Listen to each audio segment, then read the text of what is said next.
Hey guys, it's Aseem Sharma, training manager from Solframe Consulting. Again, I do hope you're all well. I am going to speak briefly about how do you deal with pressure. Um, so, this is similar to a lot of the topics I've already covered, and it's quite personal to me because I think we all deal with a lot of pressure in our own ways, and the definition of pressure itself can, vary quite widely from one person to another. So for me, it may be a culmination of doing work, which isn't really pressure, but sometimes the workload can become more, which is normal, generally speaking. In addition to that, now because a lot of us are remote working, not that I wasn't doing it before, but being in that headspace and being in that physicality and saying that, okay, I'm doing my work, but hang on, I can see chores are awaiting me, rather than I know when I get back from the office, I need to do X, Y, and Z. So in some ways, yes, it's become easier because you don't have that traveling element or as much of it in your life. But then, you have to do the cooking, the cleaning, etc. And obviously, this is something I do, and I have to take care of my mum as well. So for me, that becomes sometimes a lot of pressure. For instance, today it's been blazingly hot in Delhi, and I've been sweating non-stop pretty much, feeling a bit dehydrated and still getting on with things, and sometimes saying, you know what, I really just feel like passing out right now. I am just having too much of it. But I know it's one of those days and it'll pass, and somehow, as the cliche goes, what can't kill you can only make you stronger, kind of thing. And yes, I think living in a hot climate under these conditions really does harden you up somewhat anyway, so that's a good thing. But yes, how do we deal with it is the main thing. So it may be that you need to, first of all, accept that yes, there is pressure, and that yes, you feel as if you're buckling under it.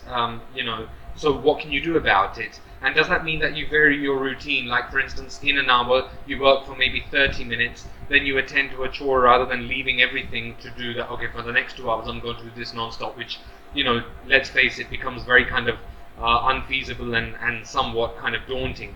So different kinds of things, and then multitasking. But then again, some of us are not as good at multitasking as others, or it may just be switching between 2 or 3 different things very quickly, right? So different things, and of course not forgetting that, okay, I've left something on the stove whilst I'm doing my work, and I better not forget it, otherwise obviously there'll be a big mess, and it could be potentially dangerous. So different things, and I do realize I speak very fast when I've got a flurry of thoughts in my mind, and sometimes keeping your mind exercised and having or allowing that kind of thought process or that chain of thought relentlessly to occur in your mind keeps you engaged, because at least you're focused and you know what to do. So it kind of distracts you from the actual pressure itself, and before you know it, you've already accomplished a lot.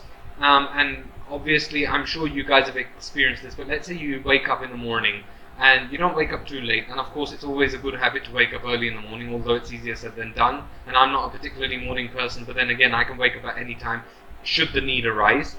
So you wake up and you've had a productive day and you've done lots of things, you've had many activities to do physically and mentally, and then by the time it comes the time to go to bed, even though you may not be sleepy, you are tired, you are exhausted, and then you feel and you find that you've had a good night's sleep, and that was quite rejuvenating. And I've mentioned this before, rather than having difficulty in getting to sleep. But then with me, what happens is, even if I'm staring at the ceiling, I'm often thinking something. I'm thinking about, what did I do today, what could I have done better. I introspect. It's a habit I have. What else could I have done?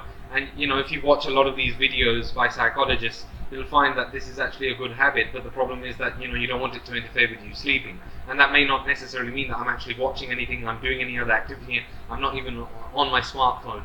I've kept that aside, I have that discipline, but still. So it's one of those things. But again, coming back to the point, how do we deal with it? So 1, being organized. Number 2, switching between different tasks. Number 3, dedicating a certain amount of time, and then changing your routine. Not that you said, okay, I'm going to do this flat out for X amount of time and then this. So having that variation, having that element of variation is good. Number 4, as I mentioned, accepting that there's a lot to do, and I realistically may not be able to do all of it. Let's see how much I can get done, and try to improve your efficiency, which may mean that certain things which are redundant can be given last priority. Certain things may not even need to be done, and it depends what that is. For an example, let's say that you had decided that I am going to wash my clothes, let them dry, and then iron them. Well, maybe you can skip the last part of ironing till another day, or maybe certain clothes don't need to be ironed. I'm guilty of this. So it's one of those things.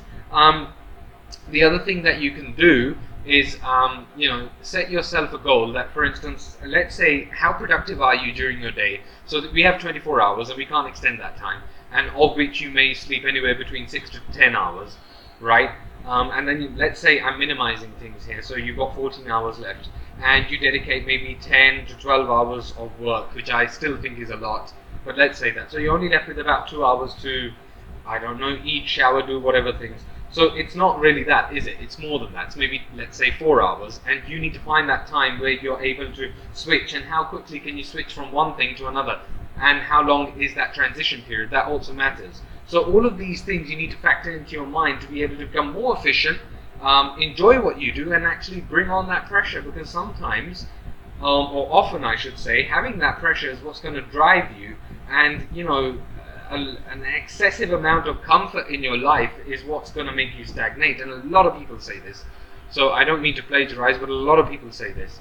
So it's good to be driven, but then again, there are times where you just want to sit back and say, I don't really want to face a very challenging day today. I just want to do what's normal and save my energy for another time.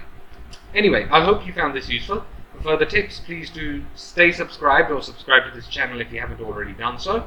You can also find us on FB, Insta, Telegram, LinkedIn. I have a lot of written posts on LinkedIn, so you may find those useful. Do take care of yourselves. Thank you very much for listening, and bye-bye.